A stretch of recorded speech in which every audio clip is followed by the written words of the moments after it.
Kumalas na ang Hungary sa International Criminal Court o ICC. Goodbye ICC. Isa naman pong bansa ang kumalas sa ICC dahil hindi po nagustuhan yung ginagawa nila ngayon na masyado na raw pamumulitika o politika na po masyado yung ginagawa nila.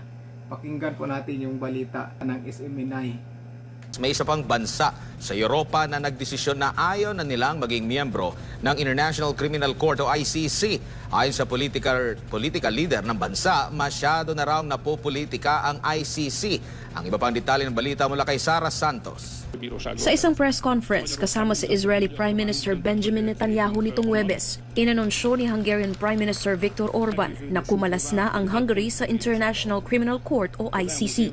At ang dahilan, masyado na raw itong nagiging politikal. A Nemzetközi Büntetőbíróságról kell beszélnem. Magyarország úgy döntött, a magyar kormány úgy döntött, hogy kilépünk onnan. Meggyőződésünké vált, hogy ez egy politikai bírósággá alakult. Tehát az elmúlt években ez most már nem egy pártatlan, nem egy jogállami bíróság, hanem egy politikai bíróság. És ezt a legvilágosabban az Izrael kapcsolatos döntések mutatták meg.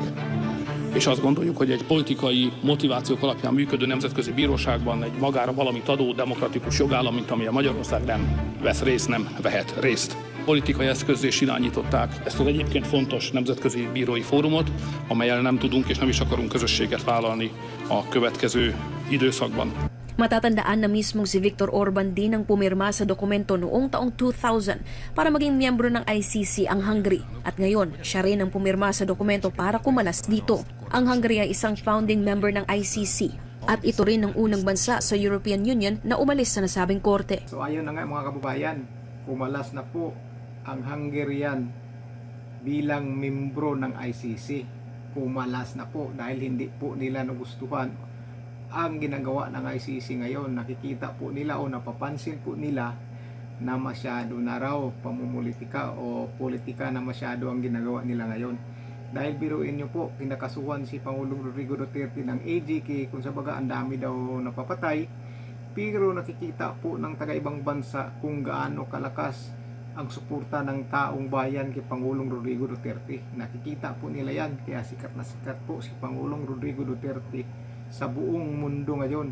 Kahit noon pa sikat na po yan siya, pero mas lalong sumikat si Pangulong Rodrigo Duterte sa panahon ngayon nung kinulong siya dyan sa ICC sa dahig.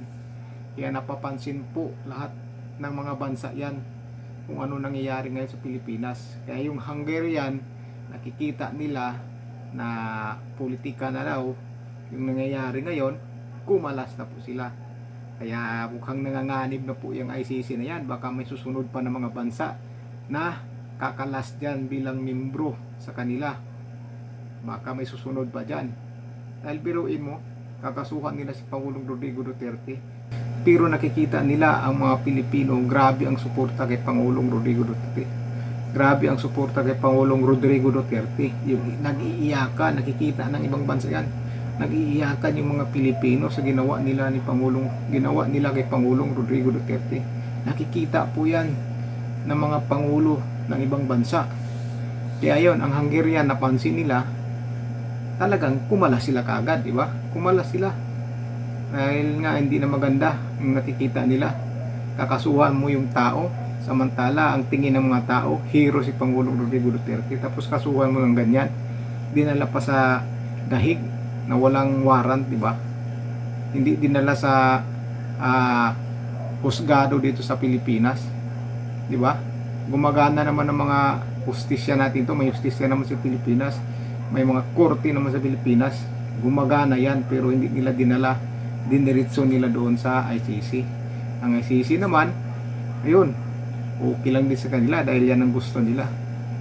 Ayan ngayon, kumalas ang Hungarian. Kumalas, baka may susunod pa dyan. Grabe po talaga kasikat si Pangulong Rodrigo Duterte. Sobrang sikat po siya sa buong mundo ngayon. At hindi lang po ngayon yan, noon sikat na po yan si Pangulong Rodrigo Duterte. Nakalagay na po yan si Pangulong Duterte noon sa Time Magazine. Sikat na po yan siya, strong leader. Pakinggan po natin tong balita noon tungkol kay Pangulong Rodrigo Duterte na nakalagay po siya sa ng Time Magazine. Muling bumida si Pangulong Duterte sa cover ng Time Magazine. Kung noon tinawag siyang The Punisher, ngayon tinatawag siyang strongmen of the world. Ano nga Isa si Pangulong Rodrigo Duterte sa mga binansagang strongman ng International Edition ng Time Magazine. Kahanay niya rito sina Russian President Vladimir Putin, Hungary Prime Minister Viktor Orban at si Turkey President Recep Tayyip Erdogan. Lahat sa artikulo sa Time na isinulat ni Ian Bremmer, inilarawan ng Pangulo na tila isang mob boss sa halip na presidente, lalo na kapag tinatalakay ang kampanya niya kontra ilegal na droga. Wala namang kaso sa Malacanang ang bansag na strongman sa Pangulo. Ipinapakita lang daw kasi nito ang tibay ng kanyang pamumuno na hinahangaan ng publiko. Patunay nito ang mataas pa ring trust at approval ratings ng Pangulo. So ayan, di ba? Noon pa man sikat na po si Pangulong Rodrigo Duterte. Ang dami pong humahanga sa kanya na taga ibang bansa. Biruin mo, ilagay ka dyan sa Time Magazine. Nakalagay strong leader, the punisher. Grabe. Ganon kasikat si Pangulong Rodrigo Duterte noon pa. Mas lalong sumikat ngayon. Biruin mo, mayroon yata sa anong bansa ba yun? Sa Taiwan ba yun? Ginamit yung picture niya. May isang politiko doon na ginamit yung picture niya dahil gusto niyang gayahin yung ginagawa ni Pangulong Rodrigo Duterte sa bansa natin. Kaya yung isang politiko sa Taiwan na tumatakbo atang konsehal ba yun? Basta may isang politiko, dala-dala niyang picture ni Pangulong Rodrigo Duterte. Nakalagay po talaga sa tarpaulin yan, malaki. Dahil gayahin niya ang ginagawa ni Pangulong Rodrigo Duterte. Nagustuhan po nila yung patakaran ni Pangulong Rodrigo Duterte. Yung mga tao tinatanong, wala daw problema sa kanila dahil maganda daw ang ginawa ni Pangulong Rodrigo Duterte sa Pilipinas tungkol sa drug on war niya, war on drug ni Pangulong Rodrigo Duterte. Kaya gustong gayahin ng isang politician sa ibang bansa yung ginagawa ni Pangulong Rodrigo Duterte.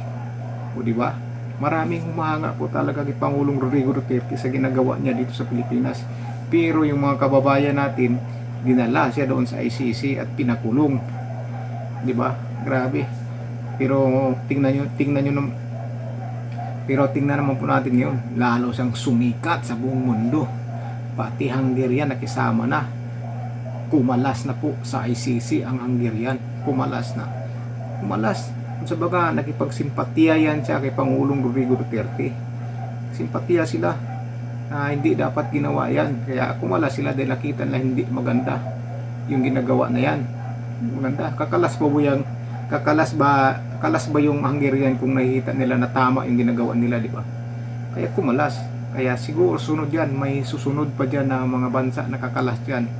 Hindi lang po natin alam yan. Pero malay natin yan dahil sa ginagawa nila kay Pangulong Rodrigo Duterte na nakikita nila na hindi po tama. So ilang mga kababayan, ingat po kayo. God bless po sa inyong lahat. Sulit po tayo.